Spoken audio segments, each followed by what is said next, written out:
Programme good morning Karachi میں آپ کو ایک دفعہ پھر خوش آمدید کہیں گے۔ پروگرام کا باقاعدہ آغاز ہوا اور پروگرام کے پہلے حصے میں آپ نے گفتگو سنی، آپ کی صحت کے حوالے سے معاملات زیر بحث آئے۔ یہ پروگرام کا دوسرا حصہ ہے اور اس میں بات کی جائے گی ملک کی سیاسی صورتحال کے حوالے سے۔ پچھلے کئی پروگرامز میں موضوع گفتگو رہا ملک کی سیاسی صورتحال اور بالخصوص عام انتخابات کے حوالے سے پروگرام میں بات ہوئی، اور اس وقت جو مرحلہ ہے وہ شہر کراچی اور حیدرآباد میں جو بلدیاتی انتخابات میں التوا ہوا ہے اس حوالے سے ہم نے بات کی۔ مختلف سیاسی جماعتوں کے بیانات سامنے آئے اور اس کے اوپر بھی بات ہو رہی ہے۔ کچھ سیاسی جماعتوں کے تحفظات ہیں حلقہ بندیوں کے حوالے سے یا انتخابات میں تاخیر کے حوالے سے۔ یہ وہ موضوعات ہیں جس کے اوپر سوشل میڈیا پر بھی بات ہو رہی ہے اور پروگرام دیکھنے والے بھی اسی حوالے سے پیغامات بھیج رہے ہیں۔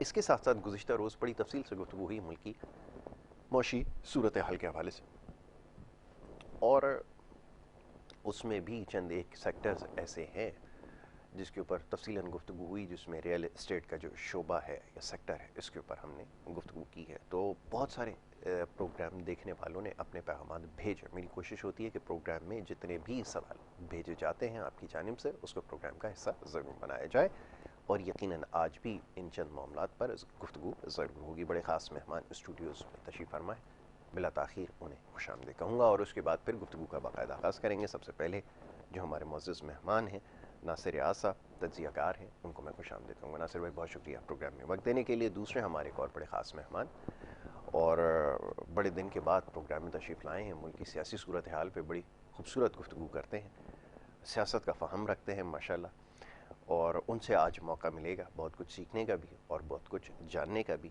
چنزیب سواتی صاحب، پاکستان پیپلز پارٹی کے سینئر مرکزی رہنما، ان کو میں خوش آمدید کہوں گا۔ سواتی صاحب بہت شکریہ، بڑی نوازش پروگرام میں وقت دینے کے لیے۔ ناصر صاحب، گفتگو کا آغاز آپ کے ساتھ ابھی چند دنوں پہلے ہی یہ موضوع زیر بحث تھا، جو ملک کی معاشی صورتحال ہے اس کے حوالے سے خدشات لاحق ہیں اور لامحالہ اس کا جو فائدہ اٹھانے کی کوشش کی جا رہی ہے ایک مخصوص سیاسی جماعت کی جانب سے کی جا رہی ہے۔ سوال یہ ہے کہ واقعتاً حالات اس نہج تک پہنچ چکے ہیں؟ یقیناً صورتحال تو بہتر نہیں ہے، لیکن یہ کہنا کہ ملک جو ہے وہ دیوالیے کا شکار ہو جائے گا، یہ ایک بہت خطرناک بات ہے، اور اس کی وجہ سے ہو یہ رہا ہے کہ جتنے بھی لوگ اس ملک میں کام کرتے ہیں، بزنس کرتے ہیں، وہ اس وقت منتظر ہیں کہ کوئی اچھی خبر ملے تو اس کے بعد پھر کام کا آغاز ہو۔ تو یہ جو ایک گومگو سی ایک کیفیت ہے، اس کو کیسے ختم کیا جائے اور واقعتاً صورتحال کیا کہہ رہی ہے؟ میں چاہوں گا ذرا اس کے اوپر گفتگو کیجیے۔ جی السلام علیکم۔ بہت شکریہ یاسر بھائی، آپ نے انوائٹ کیا۔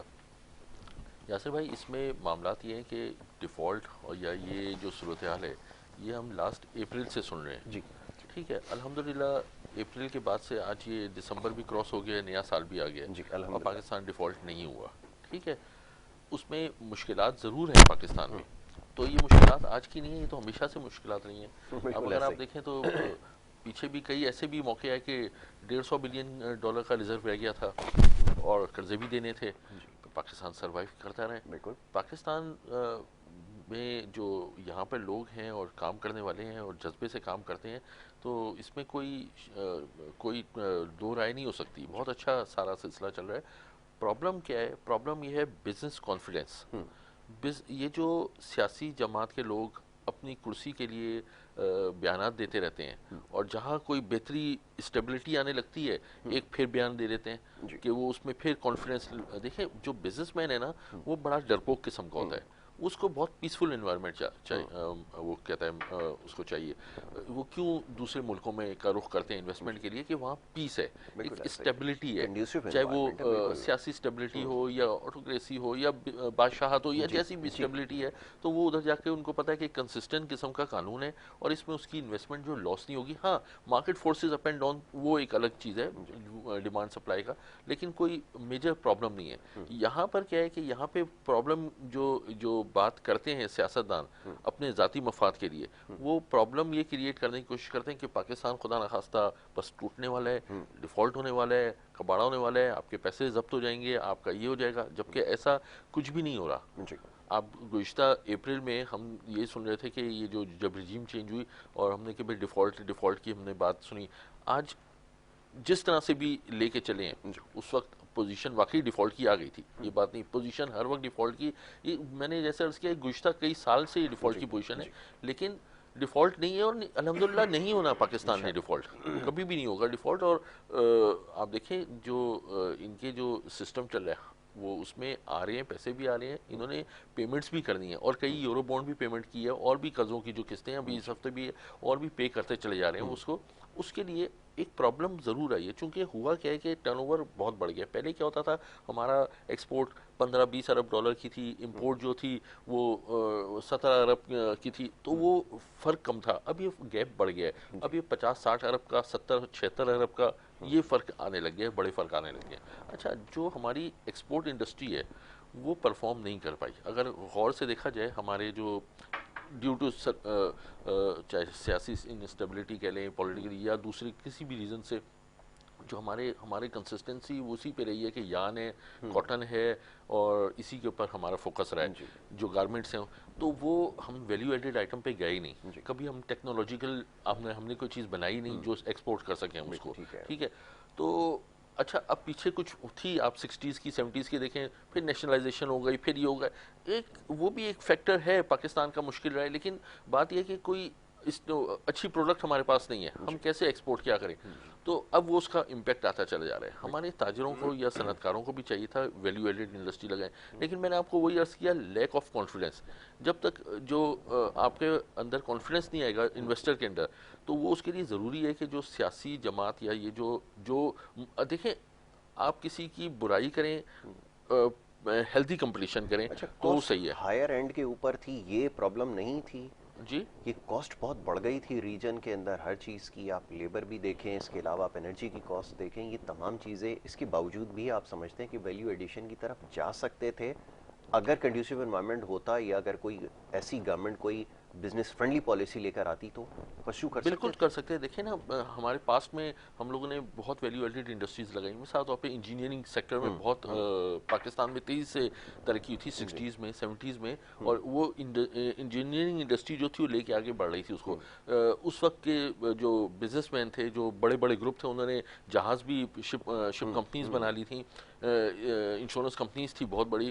اسی طرح سے اب میں نام نہیں لینا چاہتا, لیکن بٹالہ تھا اور تھا اتفاق ہے یہ, اور مطلب بہت سیگل گروپ تھا, کوہ نور گروپ تھا, سنگر, یہ وہ بہت آگے بڑھے تھے اس میں. لیکن اس میں کیا ہوا کہ ان کو توڑ دیا گیا ایک پالیسی کے تحت کہ جی یہ, میں آپ کو بتاؤں, میں ایک اسلام آباد میں ایک سیکرٹری لیول پہ بیٹھا ہوا تھا, تو انہوں نے کہا کہ یہ جو ہے ان کو, چونکہ ہم نہیں چاہتے تھے کہ یہ ایک کچھ لوگ اوپر آ جائیں جیسے 22 خاندان ٹائپ کے. تو وہاں آرگیومنٹ ہو رہا تھا جس میں بھی شامل تھا. میں نے کہا ہر ملک میں کوئی نہ کوئی 22 خاندان ہوتے ہیں جو ملک کو لے کے چلتے ہیں. آپ جاپان کو لے لیں, سونی, ہٹاچی, متسوبیشی, ماتسوٹا انڈسٹریز, پیناسونک, نیشنل, یہ کچھ برانڈ تھے 8-10 قسم کے جو اس ملک کو لے کے چلے. اسی طرح کوریا میں ہونڈائی, ڈائیوو, اس ٹائپ کے جو اور بھی برانڈ ہیں, یہ لے کے ان کو آگے چلے. آپ یو ایس اے میں لے لیں تو ان کے بھی لاکہارڈ مارٹن اور جو بڑی بڑی جو 2-4 برانڈ ہیں جو یو ایس اے کو لے کے آگے بڑھے. باقی یو ایس اے کے چھوٹے چھوٹے برانڈ تو خیر وہ تو پھر اس کے ساتھ چلتے ہیں. ہمارے یہاں وہ برانڈ نہیں بننے دیا. اس وقت پاکستان میں برانڈ ہی نہیں ہے. کس برانڈ کو آپ میڈ ان پاکستان کہہ کے آپ کرتے ہیں؟ آپ کے پاس وہی ہے, دھاگا ہے, اور وہ جو ہے بنائے ہیں انڈر ویئر ہے, جرابیں ہیں, بس یہی آپ بنا رہے ہیں. تو اس طرح سے وہ ویلیو ایڈیشن نہیں ہوئی. تو اس کی وجہ سے جو ہے نا, اچھا اب میں جو پوائنٹ تھا وہ یہ ہے کہ یہاں پر جو بزنس کانفیڈنس جب تک نہیں آئے گا نا, یہ سیاسی جماعت کے جو کچھ لوگ جو ملک کے خلاف بات کرتے ہیں کہ ڈیفالٹ اور نیگیٹو بات کرتے ہیں, ان کو روکنا چاہیے تھرو قانون. ان کو یہ اگر ملک کو واقعی آپ نے کرنا ہے تو ترقی کرنی ہے یا کوئی بہتر, ان کو روکیں. 10 دن کے اندر آپ دیکھیں اسٹاک مارکیٹ بھی بہتر ہو جائے گی اور ساری ہر چیز بہتر ہونی شروع ہو جائے گی, کوئی مسئلہ نہیں ہے. بالکل ٹھیک ہے. یہ جو اسپیکولیشن ہے اگر یہ ختم ہو جائے گی, یہ جو قیاس آرائیوں کا سلسلہ اگر یہ ختم ہوگا تو خود بخود چیزیں بہتر ہونا شروع ہو جائیں گی. لیکن یہ مجبوری ہماری رہی ہے کہ جو ہمارے ملک میں سیاست ہوئی ہے وہ ہمیشہ اسی چیز پر ہوئی ہے اور بنیاد اسی کو بنایا گیا, اور خاص طور پہ جو معاشی معاملات ہیں. اب اصلاحات کی بات جب بھی کی جاتی ہے تو وہ ٹکراؤ کا شکار ہو جاتی ہیں, اور اس کے اوپر جو سیاسی جماعتیں ہیں ان کے درمیان کسی قسم کی ہم آہنگی جو ہے وہ نہیں پائی جاتی. گو کہ اتنا وقت اب گزر چکا ہے, اور بار بار یہ بات کہی جاتی تھی ماضی میں کہ جب یہ ڈیموکریسی میچور ہو جائے گی تو اس کے بعد یہ تمام چیزیں خود بخود نظر آنا شروع ہو جائیں گی. میں سواتی صاحب کی طرف بڑھوں گا. سواتی صاحب پہلے ذرا گفتگو یہیں سے شروع کی جائے, جو معاشی معاملات ہیں آپ اس کے اوپر گہری نگاہ رکھتے ہیں. فرمائیے گا کیا واقعتاً ایسا ہے, کیونکہ صورتحال بہت زیادہ پر نظر آ رہی ہے, حکومتی اتحاد سے لوگوں کی امیدیں بہت زیادہ تھیں اور وہ یہ سمجھتے تھے کہ اس میں اتحاد میں موجود چند لوگ ایسے ہیں جن کا سال ہر سال تجربہ رہا ہے. اب چند ایک محاذ پہ تو کہا جا سکتا ہے کہ بہتری نظر آئی ہے, لیکن باقی ماندہ جو مسائل ہیں جس میں سر فہرست معیشت کا مسئلہ ہے وہ بہت زیادہ پیچیدہ ہوتا جا رہا ہے. آگے کیا مستقبل نظر آتا ہے, کیونکہ کہا یہ جا رہا ہے کہ جو کرٹکس ہیں, جو تجزیہ کار ہیں, وہ یہ کہتے ہیں کہ اگر ملک میں عام انتخابات کروا ہی دیے جائیں تو کوئی ایک حکومت آ کر پھر یہ جتنے بھی فیصلے وہ لے سکتی ہے اور شاید پھر صورتحال بہتر ہو سکتی ہے. آپ اس کے اوپر کیا رائے رکھتے ہیں, فرمائیے گا. بسم اللہ الرحمن الرحیم. کروڑوں درود و سلام آقا دو جہان اور ان کی آل اولاد پر. یاسر, اس میں تو کوئی شک نہیں ہے, دو رائے بھی نہیں ٹھیک ہے, اور یہ صرف پاکستان کا مسئلہ نہیں ہے. اس کو بھی ذرا آپ غور کریں گے کہ جس طرح سری لنکا جو ہے وہ ڈیفالٹ کر گیا, تو رشیا اور یوکرین کی جنگ نے یورپ جیسے ممالک کو ہلا کے رکھ دیا. اقتصادی طور کے اوپر ڈیمیج کیا ہے. بالکل ایسا ہی. اور اس وقت پاکستان سے بھی کہیں بدتر حالات یورپین ممالک کے ہیں, کہ ان کے آپ 56 کی دہائی میں بھی چلے جائیں, سن 1956 کی دہائی پہ بھی چلے جائیں, تو اس وقت بھی ان کے حالات وہ نہیں تھے جو اس وقت ہونے جا رہے ہیں. یہ تو ہو گیا بین الاقوامی طور کے اوپر. تقریباً وہ ممالک کے جو ڈیپینڈ کرتے ہیں آئی ایم ایف کے اوپر یا ورلڈ بینک کے اوپر اپنے ملکی معاملات کے. ہماری بدقسمتی بھی یہ رہی ہے اور یہ حقیقت ہے اور حقیقت کو تسلیم کرنا چاہیے. آگے بڑھنے کے لیے جب تک آپ اپنی غلطیوں سے سیکھتے نہیں ہیں, آپ ان پہ نادم نہیں ہوتے ہیں اور معاشرے کو آگے لے جانے کے لیے آپ مل جل کر اقدامات نہیں اٹھاتے ہیں, تو پھر بگاڑ پیدا ہوتا ہے. اب سوال یہاں پر یہ ہے کہ 4.25 سال تحریک انصاف کی حکومت رہی, اب یہاں پر ان کا کوئی نمائندہ بھی نہیں ہے, تو ذرا بات کرتے ہوئے بھی تھوڑی سی وہ خود کو بھی ذرا وہ محسوس ہوتا ہے. مگر فیکٹ یہ ہے, لائے کون, لائے کیوں, کیوں لائے, لائے کون, لائے کیوں, بالکل ٹھیک, لائے تو نبھائے کیوں نہیں. تو یہ بھی آج جو ہے وہ پاکستان کی عوام کے سامنے جو ہے چیزیں اوپن ہو گئی ہیں. دیکھیں, اگر ہم ملک میں جمہوریت کی بات کرتے ہیں تو اس ملک میں جمہوریت کی دائی اگر کسی کو کہا جائے تو وہ پاکستان پیپلز پارٹی ہے. کہ اس کی لیڈرشپ عطاب میں بالکل کریکٹر جتنا ہمارے اوپر کیچڑ اچھالا گیا, شہید رانی بے نظیر بھٹو پر اچھالا گیا, اور وہی مشینریاں تھیں جو گیٹ نمبر 4 سے گملوں میں پودے لگاتے ہیں, پھر ان کا قد بڑا کرنے کی کوشش کرتے ہیں, مگر وہ جب بڑے ہوتے ہیں گلے پڑ جاتے ہیں. اگر تو آپ ملک کو بہتری کی طرف لے کر جاتے ہیں, ہمارے پاس سمبل ہے, میں کسی اور ملک کی نہیں, ہمارا ہی حصہ تھا بنگلہ دیش, ہمارا ہی حصہ. آج بنگلہ دیش کہاں کھڑا ہے, ہم کہاں کھڑے ہیں. ہم جہاں کھڑے ہیں اس میں ہماری حماقتیں کیا ہیں, ہماری غلطیاں کیا ہیں, ان غلطیوں کی اصلاح کیسے کی جائے. خان صاحب کے پاس گورنمنٹ تھی 4.25 سال, سن 1947 سے لے کر 2018 تک جتنے قرضے مارشل لا دور میں لیے گئے یا جمہوریت کے دور میں لیے گئے, اس سے کہیں زیادہ قرضے خان صاحب کے 4.25 سال میں لے لیے گئے. پھر ایک جمہوری پروسیس, حالانکہ جمہوریت ابھی وہ نہیں آئی کہ جس میں کسی آدمی میں اتنی اخلاقی جرت ہو کہ وہ اقتدار میں کھڑا ہو کر اپنی لیڈرشپ کے سامنے حق اور سچ بیان کر سکے. ابھی اتنی جمہوریت نہیں آئی. ہم جمہوریت کی بات تو کرتے ہیں مگر کردار ہمارے جو جمہوریت سے تھوڑے سے ہٹ کے ہوتے ہیں. بالکل ایسا ہی. اب ہماری مطلب پارٹی کو آپ یہ کہہ سکتے ہیں کہ ہم